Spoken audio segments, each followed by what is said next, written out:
Nagpainit na ako ng tubig at nilagyan ko ng asin at mantika at saka ko na ilagay yung noodles ng spaghetti.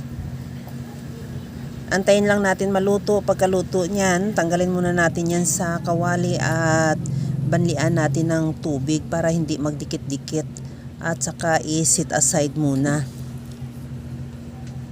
Naglagay ako ng konting mantika sa kawali at lagyan ko na rin ng butter. At pagkatunaw, igisa ko na yung bawang.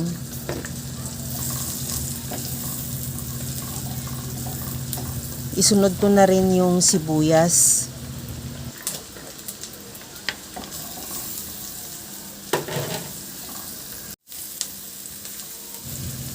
Pagkaluto ng sibuyas, ilagay ko na rin yung hotdog.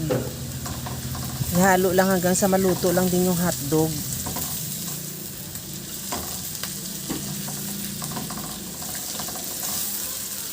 Okay na tong hotdog. Ilagay ko na yung 2 lata ng corned beef.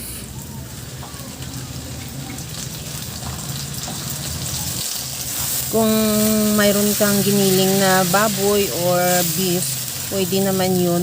Pero siyempre sa akin budget meal lang yun. Kaya corned beef ang nilagay ko. Medyo makatipid-tipid ako ng kaunti. At isunod ko na rin yung spaghetti sauce.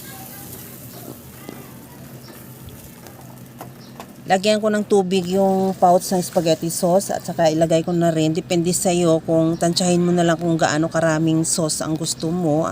At saka kung medyo malapot siya, didagdagan mo pa ng tubig. At tinamplahan ko na rin ng asin at paminta. Maglagay na rin ako ng konting cheese.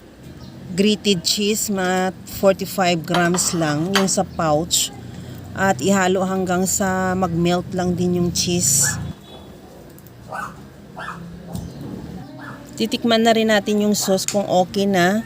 Maglagay na rin ako ng asukal. Optional kung ayaw mo maglagay. Pero mas maganda talaga pagka medyo may kunting tamis ng asukal kasi para mabalance yung timpla natin sa alat. At pagkatapos nyan, ilagay ko na rin yung evaporated milk. Pwede rin ang iba all-purpose cream ang nilagay or condensed milk.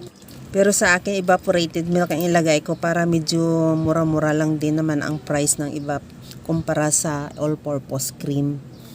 At kunting halo lang yan at tikman natin ulit kung okay na yung sauce natin. At saka pagkatapos nyan, ilipat na natin yan doon sa ating pasta. Ito na yung ating spaghetti pasta. Ibuhos na lang natin yan at imimix, ihalo hanggang sa makut lang ng sauce yung ating spaghetti pasta or noodles. At pagkatapos niyan, tikman ko ulit kung okay na yung timpla ng ating spaghetti, kung okay na siya. At saka natin yan lagyan ng garnish na or toppings na grated cheese. At ready to serve na yan. Kaya mga kalasa, kung nagustuhan mo yung ating video, please like na lang at pakishare na rin sa inyong mga friends. At kung bago ka pa lang sa aking channel, subscribe na at i-click mo na rin ang bell button para sa mga notification. Okay na tong ating napakasimpleng spaghetti pero napakasarap din naman. Ready to serve na. Hanggang sa muli mga kalasa. Thank you for watching. Bye-bye!